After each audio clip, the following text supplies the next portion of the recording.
tonight, Joe. 4 games, 4 bangers, and take a look at the 7 o'clock games. Number 1 is St. John's Duke. Let's cross that one off. Alabama and Michigan. You want speed, you got it. You want efficiency, you got it. You want a total at 173.5, you got it. And Michigan as a favorite at -8.5. Fireworks tonight, Joe, to say the least. What's your spread line here? Yeah, well, listen, Donnie, it was somewhat, I guess, chalky yesterday, except for Iowa, of course, there. But listen, Michigan has been the favorite to win the national championship for a while now, them in Arizona. And now they got to take on Alabama. I think this is the most dangerous dog, Donnie, Alabama, simply because the 3-ball is the ultimate equalizer. And nobody shoots it better than Alabama. I mean, they're coming off a game, Donnie, where it felt like everything they chucked up went in here. If they have that kind of game again, and listen, Michigan's going to dominate the paint, but Alabama wants nothing to do with the paint. So this is a very dangerous dog tonight for Michigan with Alabama. I think Michigan has enough, of course, to win, but are they going to be winning by double digits, which is what you better be thinking if you are laying these points with them tonight against Bama.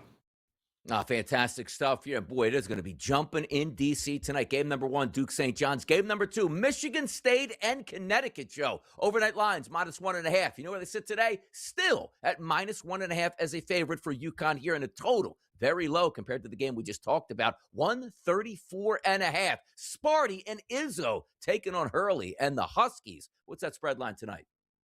Yeah, this feels like the ultimate rock fight. You got 2 coaches that are similar in how they like to win games. And it always starts with the physicality, the defense, getting it done on the boards here. And that's what these 2 teams do. This isn't the greatest Michigan State team. And by the way, this isn't the best UConn team that we have seen over the last, 4 or 5 seasons, right? But I think what we're going to get is both of these teams and both of these coaches, they're prepped, they're ready to go. This is a rock fight. My question, Donnie, is how many points do you think it's going to take to win this game? I think 70 wins it. And if 70 wins it, it's going to be real close with that total there. I tend to lean the under like we did with Illinois and Houston last night. But I do think that this is going to come down to final possession type of game between UConn and Michigan State.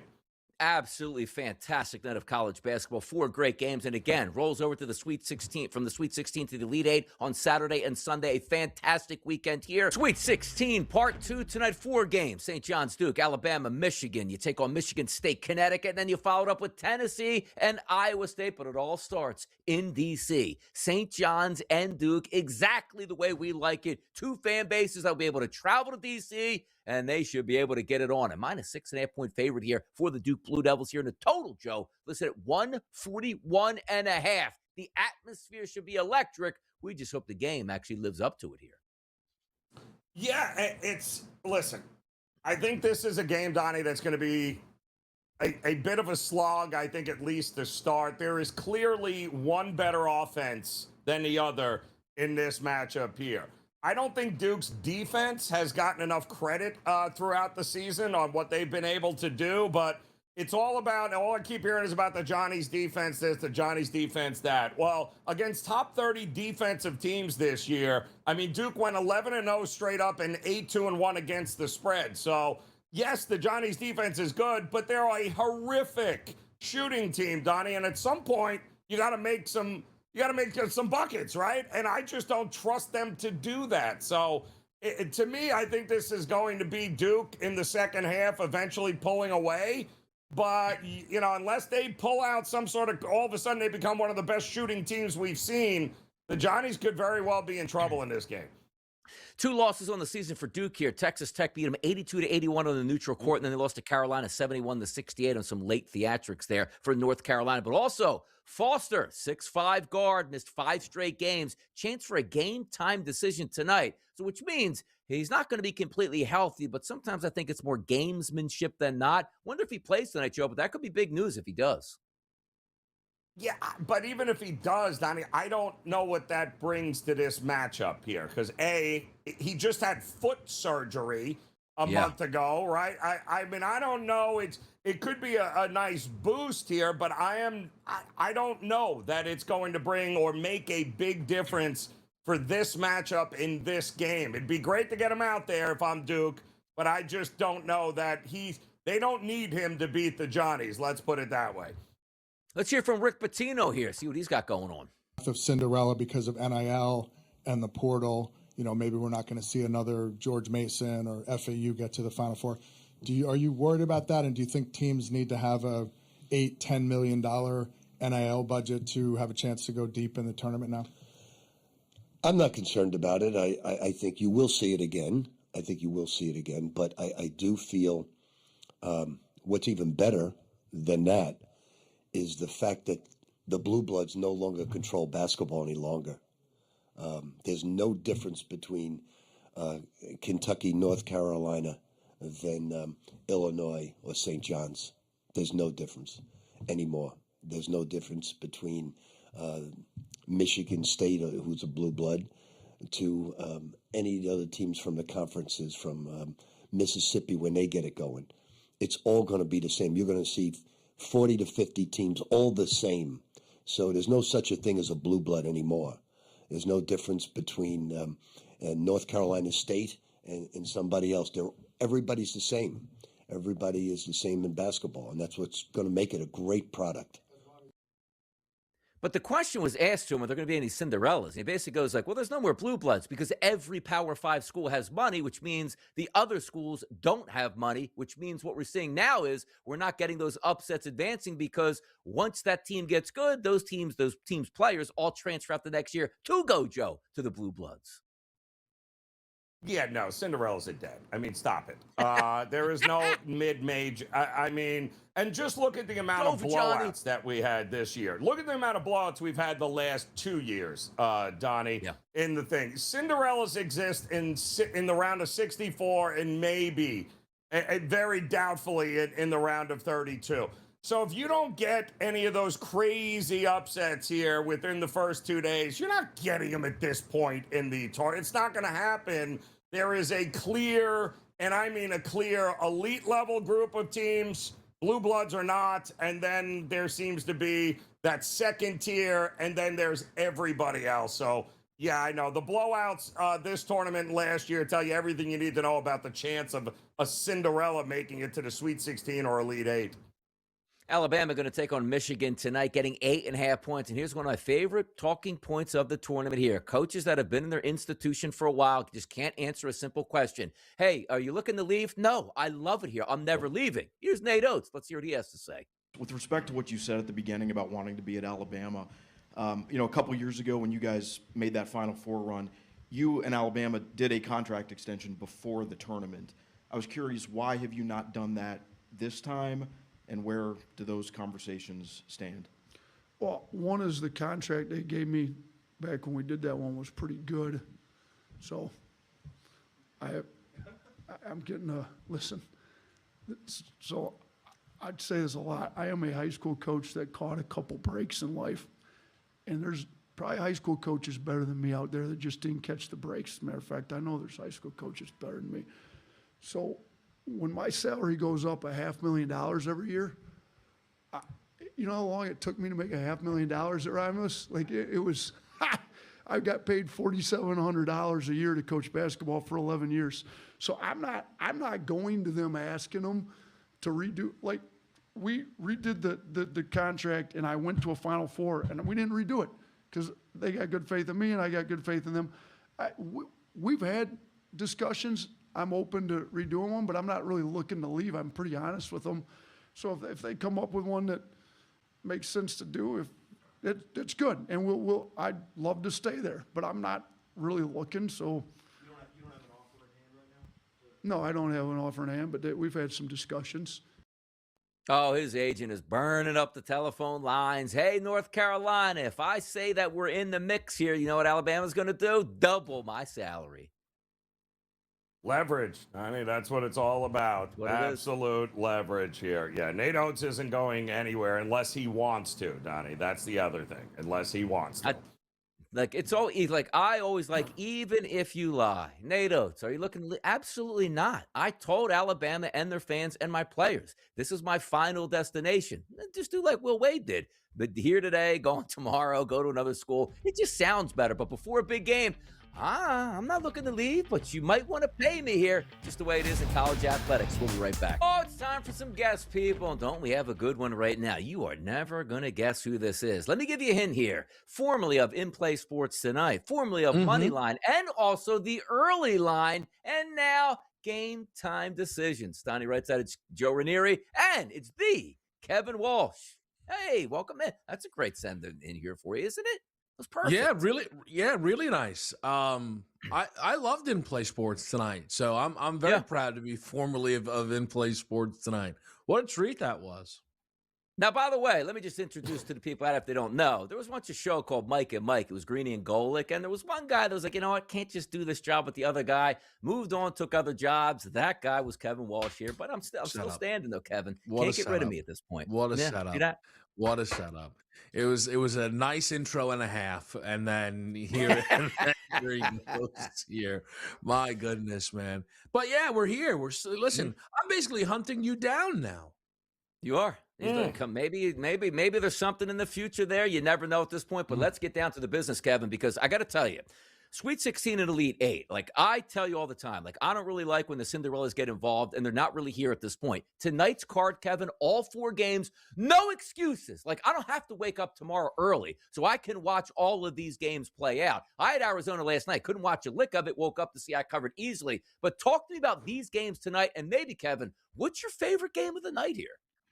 Man, it's a great question. I think it has to be St. John's Duke. Like I know that would be the popular answer, but rightfully so.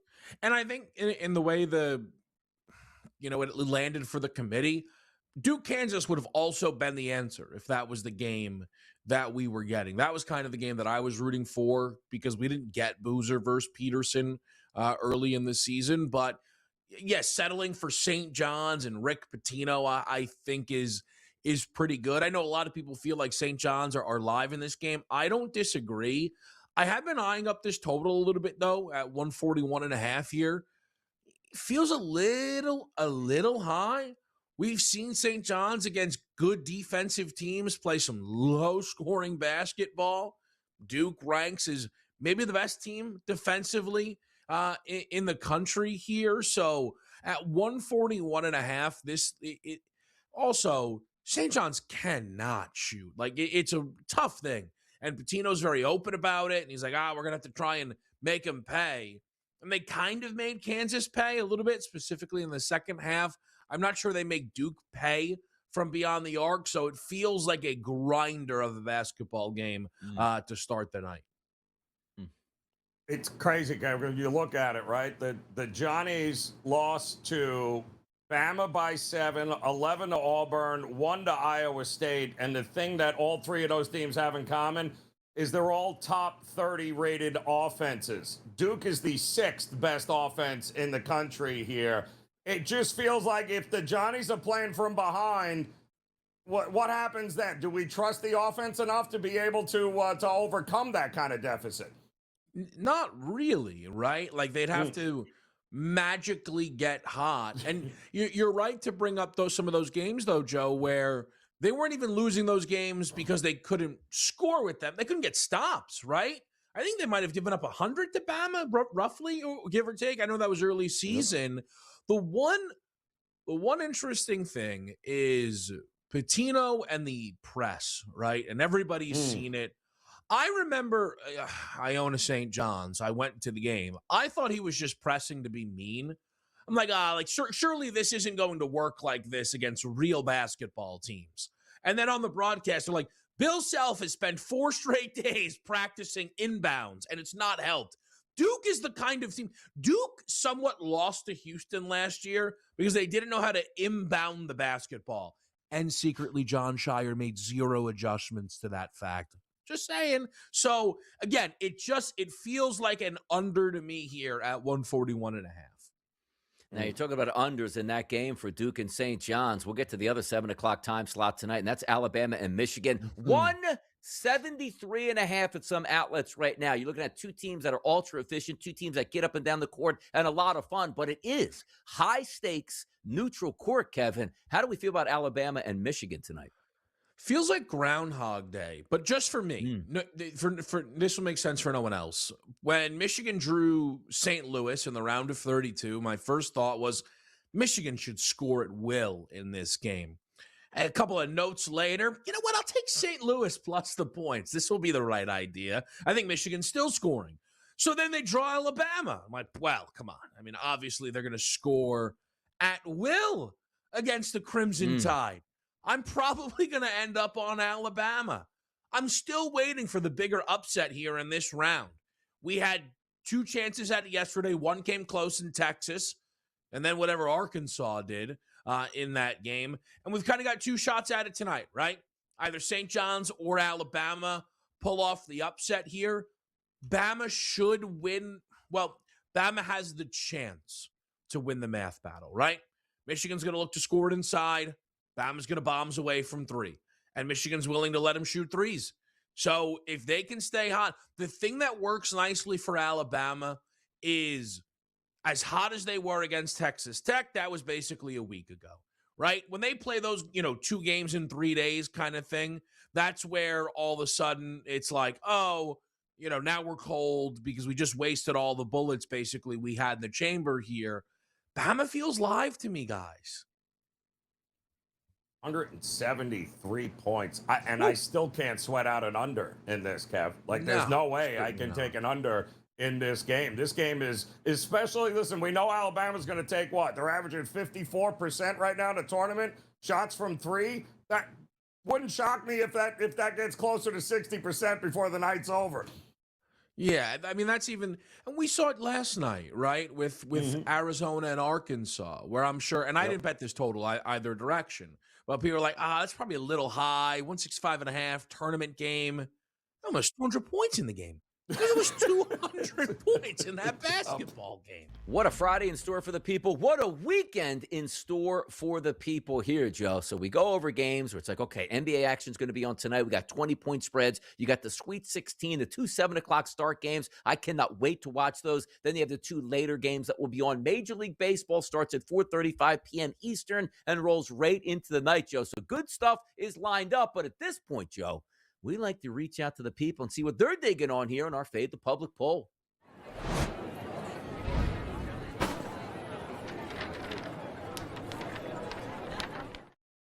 My bracket show, when I filled them out, had Arizona cutting down the nets. My boys are looking pretty good right now. Had me on a nice 7.5-point favorite yesterday. Covered easily. But the question we asked at SportsGrid on X in our Fade the Public poll, which Sweet 16 winner from Thursday do you have going the furthest here? Arizona, Illinois, Purdue, Iowa here. Iowa getting absolutely, that's 2 straight days, Joe. We've actually had an opportunity for a vote. Get no votes out here. Nobody's believing in big corn country out there in the farmers. Huh? What's going on? Well, I'll tell you this. Ben McCollum is slowly becoming the Signetti of college basketball, Donnie, because this guy can flat out coach, and this guy can flat out get the best out of his players. And they're playing a brand of basketball, Donnie, that they can adapt, but they are dictating games, and they become extremely dangerous. So what they did to Florida wasn't exactly a fluke, because they did it again last night to Nebraska. So they are a dangerous, and 9 seed, is that considered Cinderella enough, Donnie? Don't be shocked if they can somehow manage to once again beat a team they have no chance again. Yeah, Arizona tipping the scales here at 70%. It's no surprise there, because it's always like what you saw last, and Arizona was ultra competitive and looked great yesterday. Already we know have a solid basketball team moving on into the Elite Eight, and maybe they are going to be the team that cuts down the nets, but a lot more big-time basketball action coming your way tonight in the Sweet 16, which means we got to give the people some bets that they need to cash some tickets. Friday's payday. Here's bye.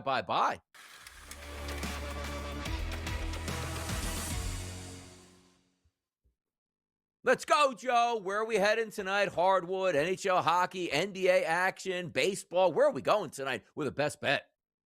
Oh, let's go to the Sweet 16 here in the East region, right? And we've got two of the best coaches of all time here, right? You got Hurley and you got Coach Izzo, and you've got Michigan State and you've got UConn. But there is, not all trends are created the same, Donnie. And I don't know that I want to step in front of this one here because Hurley over the last 4 years in the NCAA tournament, you ready for this? 15-1 against the number. They've got experience. They have been there. They have done this before. They got a championship pedigree. As much as I love Izzo, I think this is all UConn here tonight. I am not doubting Hurley. I'm not doubting the experience they have on it. I think UConn wins this game, advances, and represents the Big East in style coming up. How about that? You know what I'm going to do, Joe? I'm going to keep it in the East. And matter of fact, we're going to be neighbors here. We're going to keep it in the same arena tonight. Game number 1, 7:10 start, East Coast here, St. John's and Duke. Yesterday, I told you, there was two pretty good teams on the carpet yesterday, should I say on the hardwood. And I was like, you know what? Nobody's betting Arizona. Why not? Arizona's a good basketball team. Hammer job, easy victory over Arkansas. Tonight I'm going to do the same, and I hope it's the same result with an easy blowout. You take a look at this number, Joe. St. John's and Duke opened up at 6.5. It still sits at 6.5 today. Did you know Duke's only getting about 35% of the tickets here in that game against St. John's? I like St. John's. Love them as a 5 seed. Thought they could advance, but the advancement ends tonight with the Duke Blue Devils. I'm taking the Duke Blue Devils and laying the 6.5 points like I laid the 7.5 last night with Arizona. Duke by a touchdown gets us the victory here tonight, Joe. Keep it in the East. 2-0. That's what we're striving to do tonight.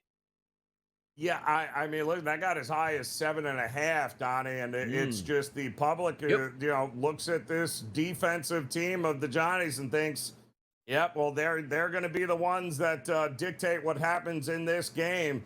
A lot of teams have thought that this year, Donnie, against Duke, and guess what? Double-digit losses, and that could very well be what we're looking at tonight. How about this one, Joe? If I gave you a free wager tonight, Alabama and Michigan, 173.5. 82% of the tickets are on the under, Joe. Can they get to the 180s in this game? What do you think? Well, both team totals over for me. How's that? That tells you where this game is going. Yep. Man, 90-90, 91-90 final. Cash in those tickets, have some fun, and look forward to the weekend here. Awesome stuff. Prediction Markets Edge is coming up next. More fun to be had. It's the SportsGrid Network. We keep you involved all the way through. It's Joe and Donnie. Don't you go anywhere. Prediction Markets Edge right here on the early line, a Friday edition, a new way to take a look at invest your money, get in, get out, get paid, all in a day's work, Joe. And we got some action tonight in the Sweet 16 and in the NBA, and also a little Major League Baseball sprinkled in as well. Good time to be out there as a sports fanatic, Joe, no?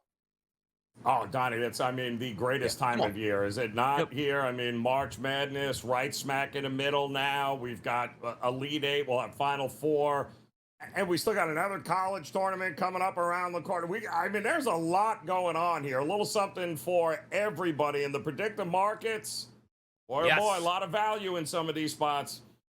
A lot of value, which includes Alabama and Michigan tonight. We had a video earlier on the early line that was like, hey, Nate Oats, maybe I'll come back, maybe I won't, maybe I'll get more money. Well, maybe you'll be asking those questions if Michigan thumps them tonight. Why? Michigan currently trading at an 80% chance to win this basketball game. Alabama at only 20% here as the chance. You take a look on the points, 10.5 on Kalshi that we have Michigan favored by, which is currently trading at 45 cents. So a $100 investment. If you think Michigan wins by 11 plus, that pays back $223, Joe. That's plus money. But how about this? Points are expected. 172.5, Joe. That's excitement. It is, but let me take it even a step further here, Donnie, because if you do think there is a path for Alabama to win this game, forget this game. Head over to the national championship market, where right now Alabama is trading at 1 cent. 1 cent to win the national championship. And what do we say, Donnie? I don't need them to win the national championship. I need them to win tonight, because if they win tonight, Donnie, you're going to get way more than what's on the money line for them. That you're talking about going from 1 cent, Donnie, to 20 cents possibly here. That market will go through the roof. that is where you can profit really well with the predictive market. So take the points, but take the national championship market, because that price is better than anything you're going to get in just the game markets here. No doubt about it. And tonight, if you want a rock fight, if you want a guy, two teams getting down and dirty, it's Michigan State and it's UConn tonight. UConn currently trading at a 53% chance to win this game on the Kalshi Marketplace. Michigan State at 47%. And then if we're taking a look and we include the point spread, how about UConn to win this game by 2+ points, currently trading at 52 cents. Here's Dan Hurley talking about the situation setting up for tonight.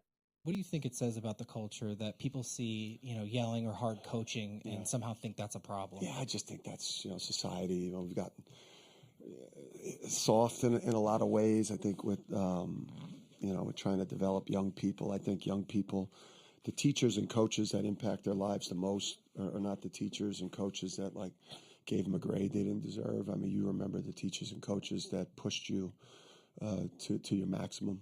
That pushed you beyond your comfort level, that got the most out of you, that English teacher that, made you do the work, and the tests were hard and you had to study hard. And just think the same thing applies to coaching. I feel like I got a responsibility. I coach 18, 19, 20-year-old men. There's a lot that I got to instill in them. There's a lot of discipline. There's a lot of accountability. There's a lot of commitment that I've got to instill in them to prepare them for the real world. The real world is tough. It's cruel. You got to be equipped. So on the flip side of how I'm driving them and pushing them to be the best that they can be and prepare them for life, I got a very close bond with my players. I love them. They know I love them. And a lot of our relationship that the media doesn't see or times that we spend, together laughing, joking, making fun of each other. You don't see that part of me. You unfortunately just sometimes see the monster. Two old school style coaches tonight, Michigan State, UConn. Joe, what are we feeling? Yeah, I mentioned this earlier, Donnie. I 15-1. Something's working for Hurley. Whatever he's got rolling over there, it's working. Over the last 4 NCAA tournaments, you don't go 15-1 against the number unless you know how to coach and how to scheme against the game's best. It's going to be a heck of a chess match here tonight, but ultimately, guys like Caravan, who have been there and done this before, I like the experience, and I like UConn to once again get it done. Late night action tonight, Tennessee and Iowa State. Joe, on the Kalshi Marketplace here. Iowa State currently trading at a 62% chance to win this game outright. Tennessee, the underdog, at 38%. If you want an interest in the underdog, a $100 investment would pay back $264. If you include the point spread, Iowa State favored by 3.5, currently trading at 52 cents, Joe. A $100 investment on the favorite would pay back $193. Tennessee, Iowa State tonight. This game, I think, is going to be a sneaky over here. Now, we don't know if Jefferson is playing or not for Iowa State, but the reality is Iowa State remains the 9th best three-point shooting team in the country. They hit almost 39% of their threes here. And you've got a Tennessee team that's playing faster this year than they have in years past, but they're also extremely sloppy with the ball. Donnie, they're one of the worst teams in turning it over offensively to the other team. You're going to give Iowa State, whether Jefferson's on the court or not, extra possessions and easy transition buckets. It's going to happen. Iowa State is going to score more than enough points to not only win and cover this game, but I think this game goes flying over the total.